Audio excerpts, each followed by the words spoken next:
Hello everyone, welcome to your educator. और हम लोग कर रहे हैं नीट 2022 का रिवीजन।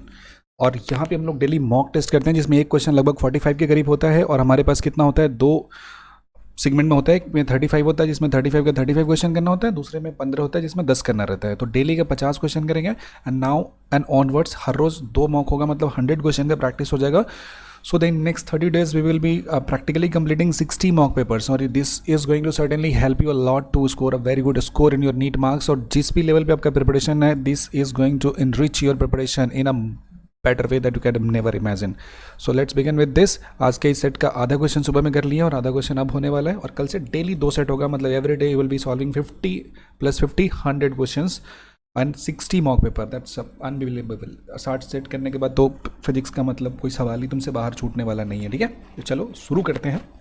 और सेट से मॉक पेपर से अच्छा कुछ रिवीजन का जरिया होता नहीं है। सबसे पहला क्वेश्चन दिया है, क्या कह रहा है इस क्वेश्चन में कह रहा है कि select the correct statement regarding the stable equilibrium. देखो सबसे पहली बात, इक्विलिब्रियम कैसे डिसाइड करते हैं जी, एफ बराबर कितना होता है, -du/dx होता है। अगर इक्विलिब्रियम की बात करते हैं तो इक्विलिब्रियम में फोर्स कितना होता है, 0 हो जाता है। इक्विलिब्रियम की बात करते हैं तो इक्विलिब्रियम कितना होता है, 3 तरह का होता है। कौन कौन सा होता है, एक इक्विलिब्रियम को हम लोग स्टेबल कहते हैं, दूसरा इक्विलिब्रियम को अनस्टेबल कहते हैं और तीसरे इक्विलिब्रियम को क्या कहते हैं, न्यूट्रल कहते हैं। स्टेबल है यहाँ पे भी du/dx का वैल्यू कितना हो जाएगा, 0। अनस्टेबल में भी du/dx का वैल्यू 0 हो जाएगा और यहाँ पे du/dx 0 हो जाएगा। स्टेबल है तो इस जगह पे पोटेंशियल एनर्जी का वैल्यू कितना हो जाता है, मिनिमम हो जाता है। जो अनस्टेबल होता है यहाँ पे पोटेंशियल एनर्जी का वैल्यू कैसा हो जाता है, पोटेंशियल एनर्जी मैक्सिमम हो जाता है। पोटेंशियल एनर्जी का वैल्यू मिनिमम होने के लिए डबल डिफरेंशिएशन पोटेंशियल एनर्जी का कैसा होता है, पॉजिटिव होता है। और पोटेंशियल एनर्जी का वैल्यू मैक्सिमम होने के लिए डबल डिफरेंशिएशन पोटेंशियल एनर्जी का हो गया कैसा हो जाएगा, मैक्सिमम में नेगेटिव होता है, मिनिमम में पॉजिटिव। चलिए, तो इसका आंसर जो होता है क्या हो जाएगा, यहाँ पे इसमें आंसर पढ़ोगे तो होगा potential energy of the body is minimum in stable equilibrium position. Stable equilibrium पे पोटेंशियल एनर्जी का जो वैल्यू होता है मिनिमम होता है। तो ऑप्शन 1 ही करेक्ट हो गया, बाकी पढ़ने की जरूरत नहीं है, लेकिन पढ़ लेते क्योंकि ऑप्शन में ऑल ऑफ दीज भी है। तो करेक्ट स्टेटमेंट देखो, ये सब कीवर्ड है, करेक्ट सर्कल कर लेंगे, ऑल ऑफ दीज है सर्कल कर लेंगे, बाकी ऑप्शन को भी तब जाके देखेंगे, नहीं तो अब एक टिक कर देंगे और एक से ज़्यादा होगा तो गड़बड़ हो जाएगा ना। Slope of potential energy versus position graph is 0 at the stable equilibrium, बिल्कुल सही होता है। इसके बाद बोला है, इसके बाद जो बोला है अगला पॉइंट मेरा दिया हुआ है, इसमें क्या कह रहा है कि इसमें जो हमारा पॉइंट है वो पॉइंट दिया हुआ है कि restoring force acts on a body when it is slightly displace from its equilibrium position. Yes exactly, मतलब ये तीनों का तीनों सही हो जाएगा। तो कौन सा हो जाएगा, ऑप्शन नंबर 4। हमेशा जिसमें ऑल ऑफ दिस हो, हर ऑप्शन को करेक्टली पढ़ना है। स्टेबल इक्विलिब्रियम में क्या होता है कि बॉडी को थोड़ा भी डिस्प्लेस करेंगे तो उस पर फोर्स लगता है और फोर्स उसको वापस अपने जगह पर ला देता है, जिस फोर्स को हम लोग रीस्टोरिंग फोर्स कहते हैं। नेक्स्ट क्वेश्चन दिया है कि in a conservative field potential energy का वैल्यू कितना दिया हुआ है, potential energy function of x E = x² दिया है। देन कॉरस्पॉन्डिंग कंजर्वेटिव फोर्स, अभी पढ़ा हमने कि फोर्स का वैल्यू क्या होता है, -du/dx होता है। अरे यार, तो x² का डिफरेंशिएशन कर दोगे तो कितना हो जाएगा, 2x नहीं हो जाएगा। तो आंसर का वैल्यू क्या हो जाएगा, -2x। You have to develop the ability कि क्वेश्चन को जल्दी में पढ़ना, जल्दी सोचना, जल्दी आंसर करना। इस वजह से आपके पास टाइम बच जाएगा और आपका प्रोसेसिंग पावर बहुत फास्ट हो जाएगा, जो कि नीट एग्जाम के लिए बहुत ज़्यादा जरूरी होता है। चलते हैं अगले सवाल की तरफ। ये जो क्वेश्चन है कहता है कि इसमें बॉडी है, बॉडी को मूव कराया गया है। Body of mass 2 kg is placed on a rough horizontal surface as shown in the figure। If the force of 15 Newton applied on the body such that the body moves 5 meter towards right, then the work done by the frictional force is what?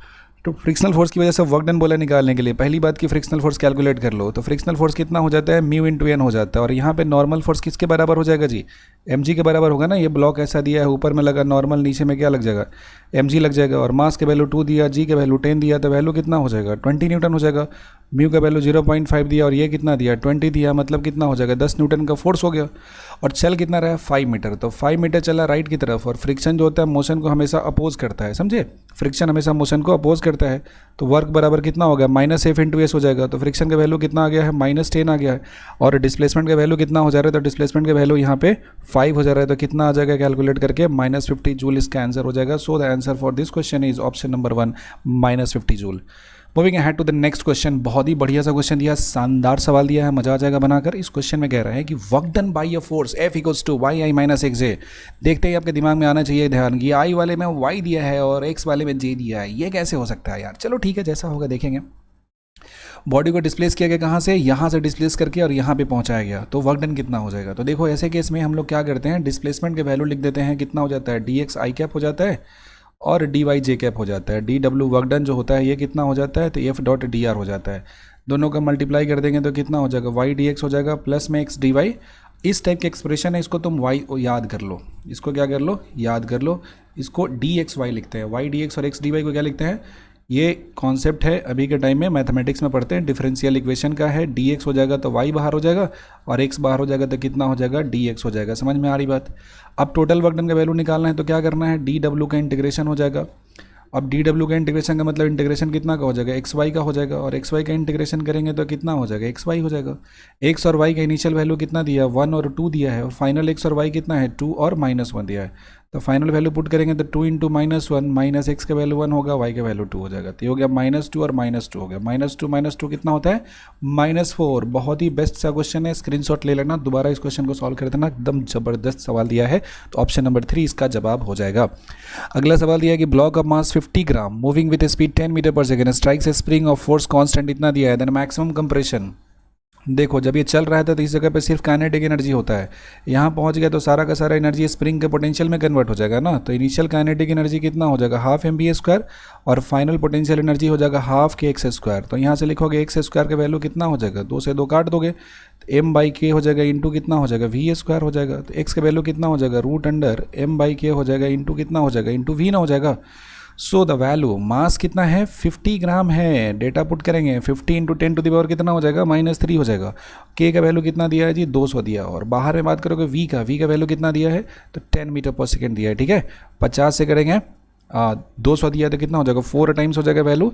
ये value कितना आ जाएगा, 4 times हो जाएगा। तो कितना आ गया value ये सॉल्व करके, तो वैल्यू होगा 4 इंटू कितना हो जाएगा, 1/4 पे अगर ये 4000 हो जाएगा। नीचे में अगर 3 जीरो आ गया तो ये जब हम सॉल्व करते हैं 4000 है। एक मिनट 50 ग्राम दिया है, मास कितना दिया है, 50 ग्राम दिया है। मास की वैल्यू कितना है, 50 gram into 10 to the power -3 दिया है, करेक्ट है। और नीचे में के का वैल्यू 200 नहीं 2000 दिया है, तो यहाँ पे के एक और जीरो ना आ जाएगा, तो एक जीरो और आ गया यहाँ पे। तो कितना हो जाएगा, 400 का हो जाएगा 20 और एक जीरो आ जाएगा, मतलब 10 बटा हो जाएगा 20। इस पर एक और जीरो आ गया तो 200 हो गया। यहाँ से क्या करो, 10 से 10 को ना तुम उड़ा दो, एक जीरो, तो कितना आ जाएगा, 1/20 ना आ जाएगा, इतना मीटर हो जाएगा। सेंटीमीटर में कन्वर्ट करेंगे तो कितना हो जाएगा यार, एक्स का वैल्यू 1/20 हो गया, मीटर है। सेंटीमीटर में 100 से मल्टीप्लाई करोगे तो 20 से हो जाएगा 5, तो सॉल्व हो गया कितना आ जाएगा, 5 सेंटीमीटर आएगा। Option number 3 is the correct answer for this question. क्या बात है, इतने सवाल तुमने बना लिए, ग्रेट, बहुत बढ़िया, कीप गोइंग। क्वेश्चन नंबर 31 बोला है कि ब्लॉक है जिसका मास दिया है m is kept over another bigger block of mass 2m and the system rest on a smooth horizontal surface. ये एक हॉरिजॉन्टल सरफेस लेना है स्मूथ, और इसके ऊपर में ऐसा सिस्टम रखना है जहाँ पे एक ब्लॉक है जिसको ऊपर में रख दिया, यह मास 2m दिया है और ऊपर में मास कैसा दिया है, m दिया है। Coefficient of friction between the block कितना दिया है, तो बिटवीन द ब्लॉक 0.5 दिया है। Find the work done by the force of friction on the smaller block by the bigger block during the displacement d। ध्यान दीजिएगा, डी डिस्प्लेसमेंट का बात हो रहा है, डी डिस्प्लेसमेंट का बात हो रहा है। तो यहाँ जो दोनों के बीच में मूव कराने के लिए फोर्स लगेगा वो कैसा होगा, कौन सा फोर्स लगेगा, ये आपको पहले फाइंड करना पड़ेगा। ठीक है, जब horizontal force mg is applied on the lower block, इस पे अप्लाई कर दिया फोर्स, हमने कितना अप्लाई कर दिया, mg फोर्स अप्लाई कर दिया। ठीक है, तो पहली बात तो ये कि जो छोटा वाला ब्लॉक है इसके ऊपर में फ्रिक्शन कितना लग रहा है, निकाल लेते हैं। मूव कर रहा है आगे तो फ्रिक्शन आगे ही होगा, और ये कैसा हो गया, एक्सेलरेशन हो गया। सबसे पहले टोटल एक्सेलरेशन की बात करेंगे तो total force by total mass. Total force horizontal में कितना लग रहा है, mg, टोटल मास कितना है 2m प्लस कितना हो जाएगा, m हो जाएगा। सॉल्व कर देंगे कितना आ जाएगा, g/3 आ जाएगा। वैल्यू कितना आ गया, g/3। फ्रिक्शन फोर्स F बराबर कितना हो जाएगा, स्मॉल m इंटू n हो जाएगा। इसका मास m दिया है, net force in the direction of motion बराबर मास इंटू एक्सेलरेशन। तो मास के वैल्यू m हो गया, एक्सेलरेशन के वैल्यू कितना हो जाएगा, g/3। So the value of force acting on this is mg/3। Next होता है कि अगर इसका लिमिटिंग फ्रिक्शन आप निकालते हो तो लिमिटिंग फ्रिक्शन कितना हो जाता है, म्यू इंटू एन हो जाता है। म्यू का वैल्यू कितना है 0.5 और एन का वैल्यू कितना हो जाता है mg, मतलब ये वैल्यू कितना हो जाएगा mg/2 ना। ऑब्वियस ही बात है, mg/2 mg/3 से ज़्यादा है ना, तो फ्रिक्शन का जरूरत लिमिटिंग से कम है। तो क्वेश्चन बनाने के लिए सॉल्व करेंगे तो कौन सा फोर्स लेंगे, mg/3। और वर्क डन का वैल्यू कितना होता है, फोर्स इंटू डिस्प्लेसमेंट। फोर्स कितना हो गया mg/3 और डिस्प्लेसमेंट कितना हो गया d, तो आंसर कितना हो गया mg/d/3। यहाँ पे फ्रिक्शन मोशन को सपोर्ट कर रहा है, वर्क डन का वैल्यू नेगेटिव नहीं होगा। चलो नेक्स्ट है कि chain is placed on A frictionless table with 1/4 of its length hanging over the edge. If the length of the chain is 4 meter and mass is 8 kg, then work needed to pull back it slowly. कितना हो जाएगा, देखो ध्यान से, जब भी chain को ऐसा टांगा जाता है ना, चेन जब भी दिया है कोई भी ऐसा लटका दिया जाता है, तो याद रखना है चेन को टेबल पे रखने का वर्क डन होता है mgl/2n²। मतलब m हो गया, g हो गया, लेंथ जो टोटल दिया हुआ 8 हो जाएगा, 2 हो गया, और एन का वैल्यू कितना दिया है, तो एन का वैल्यू बोला कितना इसको हैंग कर दिया जा रहा है चेन को, तो length of the if the length of the chain and length hanging कितना 1/4 है, ठीक है, क्या बात है, तो 1/4 का स्क्वायर हो जाएगा, ये 1/4 का क्या हो जाएगा, स्क्वायर हो जाएगा। यहाँ पे 2n स्क्वायर की बात करें, n के वैल्यू बात करेंगे तो कितना हो जाएगा 4 हो जाएगा, यहाँ पे 1/4 है तो ये कितना हो गया 4 हो जाएगा, तो वैल्यू कितना हो जाएगा mg इंटू 8 हो गया, 2 हो गया, और 4 का स्क्वायर 16 होता है, तो 8 दूना 16 हो जाएगा, तो वैल्यू कितना हो जाएगा, वैल्यू हो जाएगा यहाँ पे सॉल्व करने के बाद जब हम बात करते हैं तो कितना हो जाएगा mg/4 हो जाएगा। देखते हैं कितना आता है, पहले मास के वैल्यू क्या दिया इसका जी, मास के वैल्यू 8 दिया, जी का वैल्यू 10 दिया, इसका वैल्यू 4 दिया। जब इसको आप सॉल्व कर देते हो कितना है, कुछ छूटा गया यार, mgl/2n स्क्वायर होता है, mgl, एल का वैल्यू कितना दिया है, एल का वैल्यू 4 मीटर दिया है यार, 8 मीटर थोड़े ना दिया है, ये वैल्यू कितना दिया है 4 मीटर दिया है। इरेजर किधर गया, यहाँ आ गया, ये एक काम करो पूरे को ही मिटा देते हैं यार, बीच में डेटा गलती हो गया है तो कैसे हो जाएगा, यहाँ पे ये हो गया मेन, हाँ मास के वैल्यू कितना दिया, तो मास के वैल्यू 8 kg दिया, जी का वैल्यू 10 दिया, और लेंथ का वैल्यू कितना दिया 4 मीटर दिया है, 2 इंटू एन स्क्वायर 1/4 है तो ये कितना हो जाएगा 4 का स्क्वायर हो जाएगा, तो ये 4 से एक 4 को काट दो, एक 4 से 8 को काट दो, 2 से 2 को ऐसे काट दो, तो ये कितना हो जाएगा 10 जूल हो जाएगा। तो इसको ऊपर उठा के टेबल पर रखने में कितना हो जाएगा आंसर 10 जूल। या काम कर सकते हो कि ये जो हैंगिंग पोर्शन है इसका पोटेंशियल एनर्जी निकाल दोगे ना, तो जितना इसका पोटेंशियल एनर्जी होते है उसका वैल्यू भी इतना ही आएगा, तो चेन को फिर से दोबारा टेबल पर रखने के लिए इतना ही वर्क करना पड़ेगा। तो वर्क एनर्जी पावर का एक बहुत ही बेहतरीन सा शानदार क्वेश्चन था। और आपने क्या सीखा कि कोई भी चेन है जिसका L/N लेंथ अगर नीचे है तो टेबल पे इसको रखने के लिए वर्क डन कितना हो जाता है, mgl/ कितना होता है 2n स्क्वायर है, नोट डाउन कर लेना साइड में। देखो अगला पॉइंट है, ये बोला कि driver in the car is moving on a turn off radius कितना दिया 4 मीटर, रेडियस के वैल्यू दे दिया है 4 मीटर दिया है, स्पीड के वैल्यू कितना दिया है, तो ये दिया है 4 मीटर पर सेकेंड दिया है। Applies a brake which produce a tangential acceleration कितना हो जा रहा है 3 मीटर पर सेकेंड स्क्वायर दिया है, तो नेट एक्सेलरेशन कितना हो जाएगा, टेंजेंशियल इतना हो गया। सर्कुलर मोशन कोई भी ऑब्जेक्ट अगर करता है ना तो सर्कुलर मोशन में 2 तरह का एक्सेलरेशन होता है, एक टेंजेंशियल डायरेक्शन में 80 और एक सेंटर की तरफ होता है रेडियल कहते हैं, तो इसका ये वैल्यू क्या हो जाता है नेट एक्सेलरेशन। तो वैल्यू ऑफ नेट एक्सेलरेशन कितना हो जाता है, ए रेडियल का स्क्वायर हो जाता है प्लस ए टेंजेंशियल का स्क्वायर हो जाता है। रेडियल एक्सेलरेशन का फॉर्मूला कितना होता है, तो v²/r हो जाता है, v का वैल्यू कितना हो जाएगा 4 का स्क्वायर, तो 4 × 4, और रेडियस के वैल्यू कितना हो जाता है 4, तो 4 से 4 कैंसिल हो गया, वैल्यू कितना हो जाएगा 4 मीटर पर सेकेंड स्क्वायर हो जाएगा वैल्यू। तो वैल्यू ऑफ नेट एक्सेलरेशन जो होता है ना, नेट एक्सेलरेशन की बात करते हैं तो ये हो जाता है टेंजेंशियल का स्क्वायर होता है प्लस रेडियल का स्क्वायर होता है, और यहाँ पे टेंजेंशियल का वैल्यू 3 का स्क्वायर दिया और रेडियल दिया 4 का स्क्वायर। सॉल्व करने पे आ जाएगा 5 मीटर पर सेकेंड स्क्वायर आ जाएगा। तो ऑप्शन नंबर 2 बेहतरीन क्वेश्चन था, डायनेमिक ऑफ सर्कुलर मोशन का, वर्क पावर एनर्जी से चैप्टर था, न्यूटन्स लॉ ऑफ मोशन से क्वेश्चन था, डायनेमिक्स ऑफ सर्कुलर मोशन का, बहुत ही बढ़िया सा सवाल था। अगला सवाल दिया, fan is rotating with an angular speed, देखो ओमेगा का वैल्यू दिया हुआ है, it comes to rest in 6 second, switching off the number of revolution made by it before coming to rest, कितना बार ये रुका होगा, 6 सेकेंड में आता है। तो पहला इक्वेशन लगा दो कि कितना हो जाएगा रिटार्डेशन, ओमेगा बराबर omega naught plus alpha T, ये हो गया 0, ये हो गया 360 रिवोल्यूशन पर मिनट यहाँ पे दिया हुआ है, माइनस अल्फा हो जाएगा, टाइम कितना है 6 है, अल्फा का वैल्यू कितना हो जाएगा 360 बाई कितना होगा 6, मतलब कितना होगा 60 रिवोल्यूशन पर मिनट स्क्वायर, इसका वैल्यू यहाँ पे आ जाएगा, करेक्ट है। चलिए तो इसको सॉल्व करेंगे तो 60 और 1 रिवोल्यूशन का मतलब कितना होता है 2 पाई रेडियन होता है, और जो टाइम है 1 मिनट 1 मिनट 1 मिनट, यहाँ जो दिया है ना इसको थोड़ा सा ऊपर में ही करेक्ट करना था, ये डेटा को यहाँ पे सब्स्टिट्यूट करना था, चेंज करके स्टार्टिंग में ही कर लेते हैं बार बार, क्योंकि एक टाइम सेकंड में दिया है और दूसरा टाइम मिनट में दिया है, अगर अलग अलग यूनिट होगा तो मेरा जो आंसर है कैलकुलेशन में वो कैसा हो जाएगा, गड़बड़ हो जाएगा। तो ये दिया ओमेगा नॉट का वैल्यू 360 रिवोल्यूशन दिया है, तो 1 रिवोल्यूशन होता है 2 पाई रेडियन, और 1 मिनट में कितना होता है 60 सेकेंड्स होता है, माइनस में हो जाएगा अल्फा, और टाइम का वैल्यू कितना दिया 6 सेकेंड दिया, तो 360 या 6 से करेंगे तो कितना होगा 6 टाइम्स हो जाएगा कि नहीं हो जाएगा। तो अल्फा का वैल्यू कितना हो जाएगा, अच्छा 6 से 6 खत्म हो जाएगा, तो अल्फा का वैल्यू कितना आ जाएगा, सॉल्व करके इस जगह पे अल्फा का वैल्यू निकालोगे तो ये आ जाएगा आपका, रेडियन में कैलकुलेट किया हमने तो कितना हो गया, ये आ गया t बराबर 6 पे थीटा का वैल्यू, तो 2 पाई रेडियन आ जाएगा, ठीक है। 60 से 6 होगा 6 टाइम्स, टाइम का वैल्यू 6 सेकेंड दिया है, ओके उड़ा दिया, अल्फा का वैल्यू कितना आ गया 2 पाई रेडियन पर सेकेंड स्क्वायर। तो यहाँ पे इसको लाना है रेस्ट में, तो थीटा बराबर कितना हो जाता है ओमेगा नॉट टी हो जाता है, प्लस में कितना हो जाता है हाफ अल्फा टी स्क्वायर में हो जाता है, omega naught value of omega naught omega naught omega naught omega naught कितना हो जा रहा है, इसका वैल्यू हो जा रहा है अपना दिया हुआ है 360, अरे वैल्यू इसको कन्वर्ट करना पड़ेगा मेरे भाई, 360 हो जाएगा, रिवोल्यूशन का कितना होगा 2 पाई रेडियन, और टाइम का वैल्यू हो गया 60 सेकेंड, 6 से हो गया तो 6 टू जा कितना हो जाएगा 12 में हो जाएगा, तो ये वैल्यू हो जाएगा 12 पाई, टाइम लगा 6 सेकेंड, रिटार्डेशन है तो 1/2, अल्फा का वैल्यू हो गया 2 पाई, टी का स्क्वायर मतलब 6 का स्क्वायर में हो जाएगा, इससे ख़त्म हो जाएगा। तो 12 से करोगे तो कितना हो जाएगा, 72 पाई हो जाएगा। अब माइनस 6 से करोगे स्क्वायर 36 पाई होगा, 72 में से 36 घटाओगे तो कितना हो जाएगा 36 पाई। और नंबर ऑफ रिवॉल्यूशन निकालोगे तो जितना थीटा होता है एक रिवॉल्यूशन में कितना चलता है, 2 पाई चलता है, 18 से डिवाइड हो जाएगा और आंसर कितना हो जाएगा 18। एक रिवॉल्यूशन का मतलब 2 पाई रेडियन होता है, एक रिवॉल्यूशन 2 पाई, तो जो थीटा है उसको 2 पाई से डिवाइड करोगे तो तुम्हारा यहाँ पे बन जाएगा। अगला सवाल दिया है, नेक्स्ट क्वेश्चन क्या दिया है कि ball hits a horizontal floor with the vertical speed 20 metre पर सेकंड, कोएफिशिएंट ऑफ रिस्ट्रिक्शन इतना दिया है, the maximum height attained by the ball. देखो एक ही बच्चा खेल गया सवाल में, एक ही चीज़ में दो बात पूछ लिया। देखो कोई भी ऑब्जेक्ट ऐसा आता है, यहाँ से टकराता है तो अप्रोच का वेलोसिटी हुआ, टकराने के बाद निकला वो कैसा हो गया, रिसीड का वेलोसिटी। तो रिस्टिट्यूशन होता है ना कि दूर जाने का वेलोसिटी बाई आने का वेलोसिटी, तो जो दूर जाने का वेलोसिटी होगा कितना हो गया, ई टाइम्स हो गया आने का वेलोसिटी। ई का वैल्यू कितना दिया है 0.5 दिया है, और आने का वेलोसिटी कितना बोला है 20 है, तो सॉल्व हो गया कितना आ जाएगा 10 मीटर पर सेकेंड। तो ये जो ऑब्जेक्ट हो गया आपका कितना से भागा ज़मीन से, अभी ज़मीन से भागा 10 मीटर पर सेकेंड, बोला है कि कितना हाइट तक ये जाएगा ये कैलकुलेट करके बता दो। तो ये जो हाइट होता है जहाँ तक ये जाता है, हाइट का वैल्यू कितना होता है, हाइट का वैल्यू होता है you square divided by 2g होता है। तो यू का वैल्यू 10 इंटू 10 हो गया, जी का वैल्यू 2 इंटू 10 हो गया, इससे ये कैंसिल कर दो, 2 से कर दोगे 10 तो कितना आ जाएगा 5।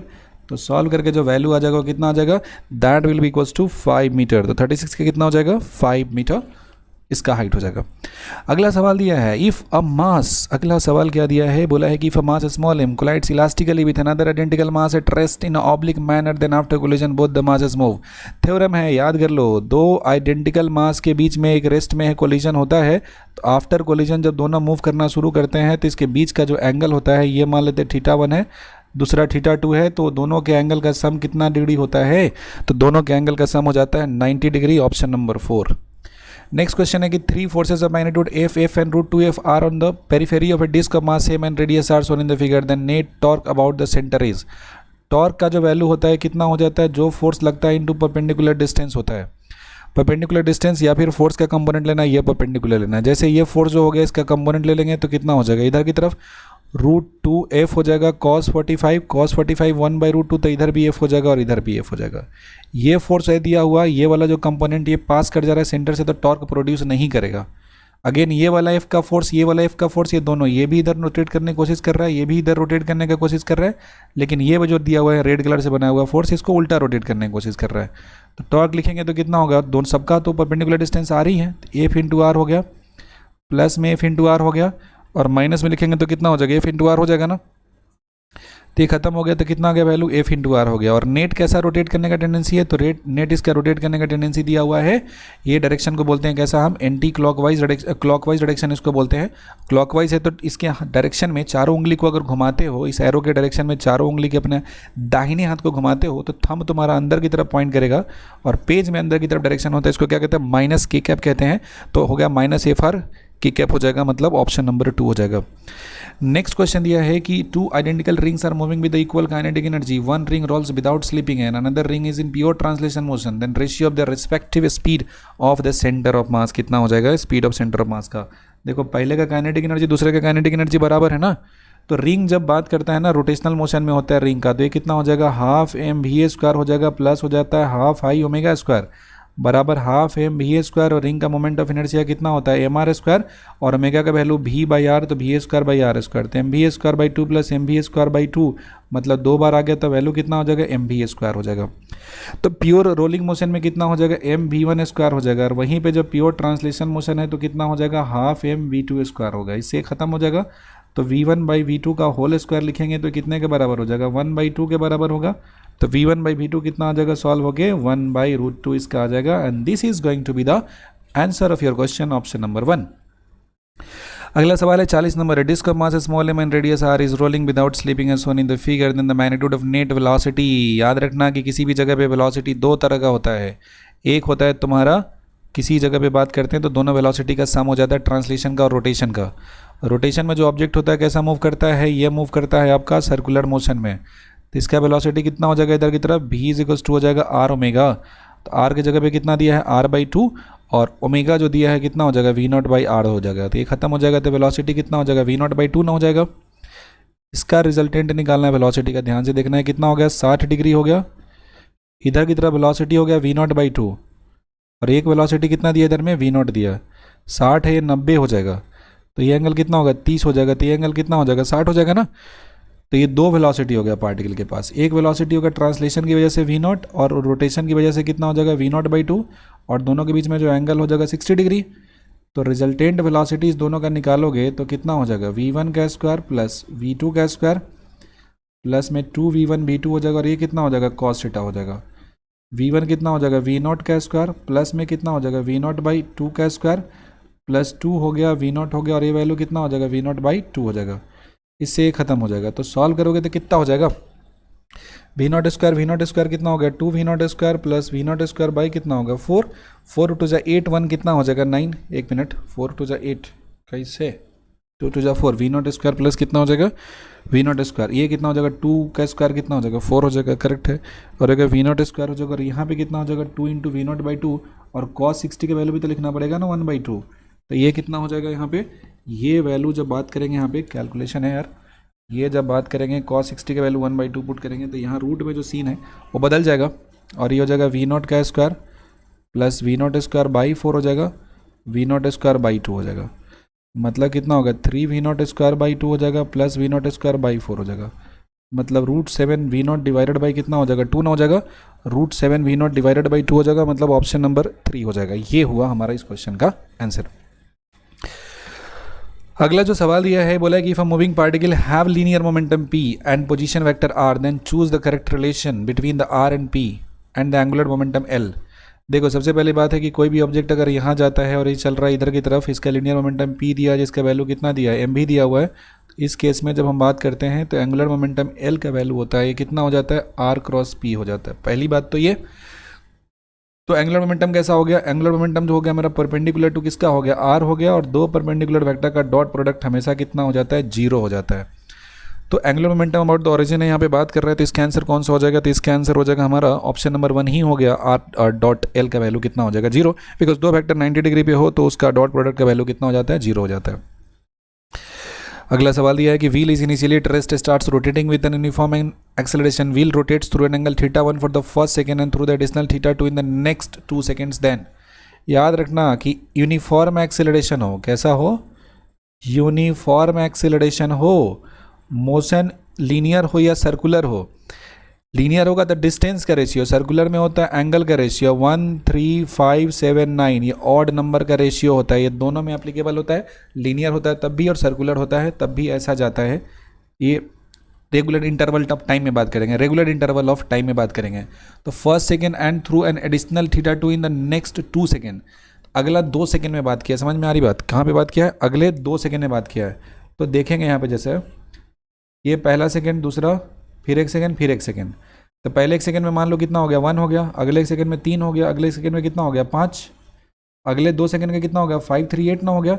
अब पहले 1 सेकेंड का कितना हो जाएगा 1, तो रेशियो कितना हो जाएगा 1/8, बिना इक्वेशन का बन गया। देखो ध्यान से एक बार फिर समझना कि अगर यूनिफॉर्म एक्सेलरेशन है तो रेशियो कितना होता है ऑड नंबर का, 1, 3, 5, 7 होता है। तो पहला 1 सेकेंड में 1 मीटर चला अगर, तो अगले 1 सेकेंड में 3 मीटर चलेगा, अगले 1 सेकेंड में 5 मीटर चलेगा, उसके अगले में 7 चलेगा। पहला 1 सेकेंड में 1 मीटर हो गया और नेक्स्ट 2 सेकेंड का बोला है and through the additional θ2 in the next 2 second, तो नेक्स्ट 2 सेकेंड में कितना चलेगा 8। तो पहले 1 सेकेंड और नेक्स्ट 2 सेकेंड में दोनों का रेशियो निकाला तो कितना आ जाएगा 1/8 इसका वैल्यू है वो आ जाएगा। ठीक है, अगला सवाल देखो, moment of inertia of a ring about a diametric axis I, diametric axis के अबाउट कितना दिया है आई दिया है।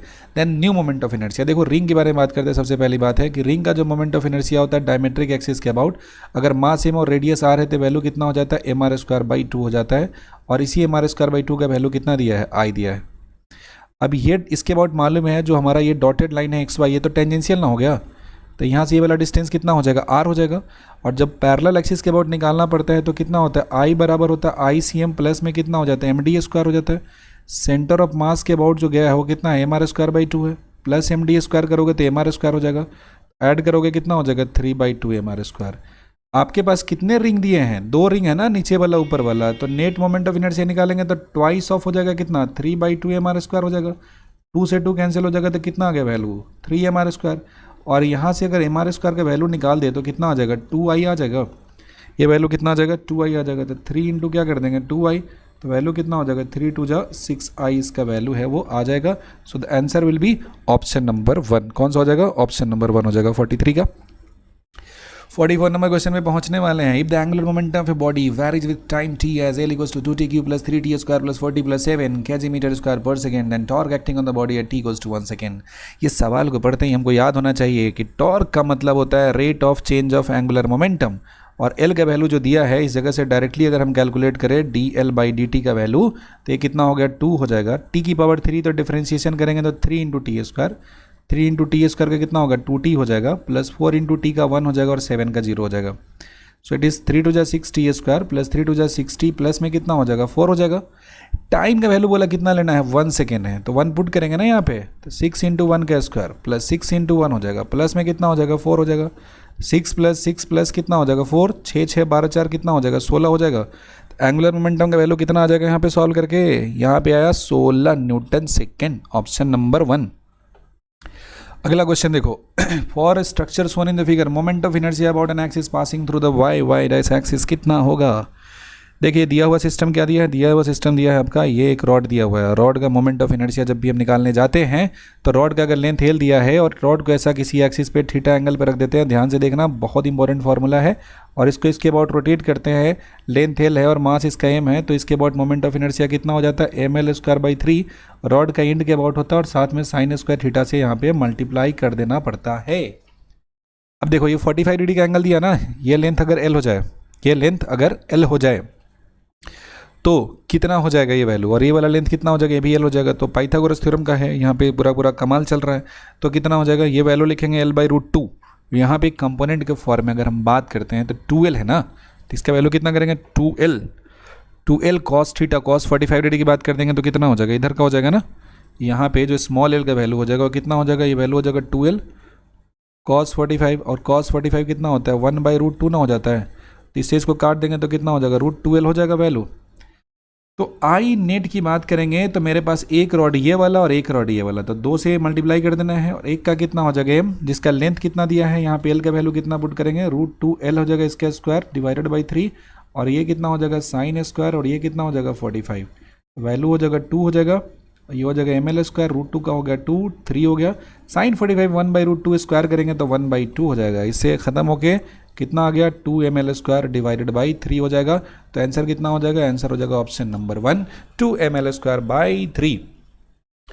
अगला सवाल है 46 नंबर। ये बोला कि when a sphere is in pure rolling down an incline plane then identify the correct statement. याद रखिएगा कि जब इंक्लाइन पे डाउन द प्लेन ऑब्जेक्ट है ये रोलिंग मोशन करता हुआ आता है तो यहाँ पे कॉन्टेक्ट सरफेस पे स्लिपिंग नहीं होता है, फ्रिक्शन फोर्स स्टैटिक लगता है, फ्रिक्शन फोर्स का डायरेक्शन अप द इंक्लाइन होता है, तो friction force does positive transition.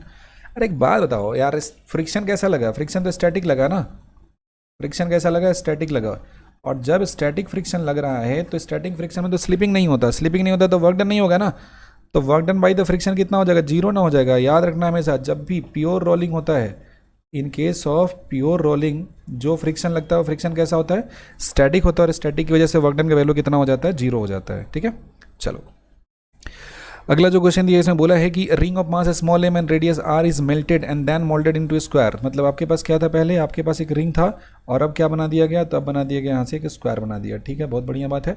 The moment of inertia of the sphere about the main axis is the moment of inertia the ring of mass small m melted and then moulded into sphere. अच्छा sorry, square नहीं बनाया गया यार, sphere है, ये कैसा था ring था और अब क्या बन गया स्फीयर बन गया। बहुत बढ़िया बात है। तो मोमेंट ऑफ इनर्शिया क्या हो जाएगी, क्या गजब कंपैरिजन दिया है। मास दोनों का सेम दिया हुआ है, इसका मतलब साइज ऑफ सॉलिड स्फीयर कैसा होगा लेस देन रिंग ना हो जाएगा। मास क्या है, जितना मास दिया हुआ है रिंग का उतना ही मास कैसा होगा स्फीयर का हो जाएगा। तो साइज जो हो जाएगा साइज ऑफ स्फीयर होगा छोटा बनेगा ना, इज लेस। देखो ना रिंग बनाओगे पतला इतना बड़ा बना दिया, इसको मेल्ट करके छोटा सा गोला बनाओगे तो इतना ना बनेगा। और साइज जब इसका घट जाता है इसका मतलब क्या होता है रिंग का जो मेन एक्सिस के बाद मोमेंट ऑफ इनर्शिया उससे क्या हो जाएगा कम हो जाएगा, बहुत छोटा हो गया ना। तो एक्सिस से जितना डिस्टेंस कम होता है मोमेंट ऑफ इनर्शिया घट जाता है।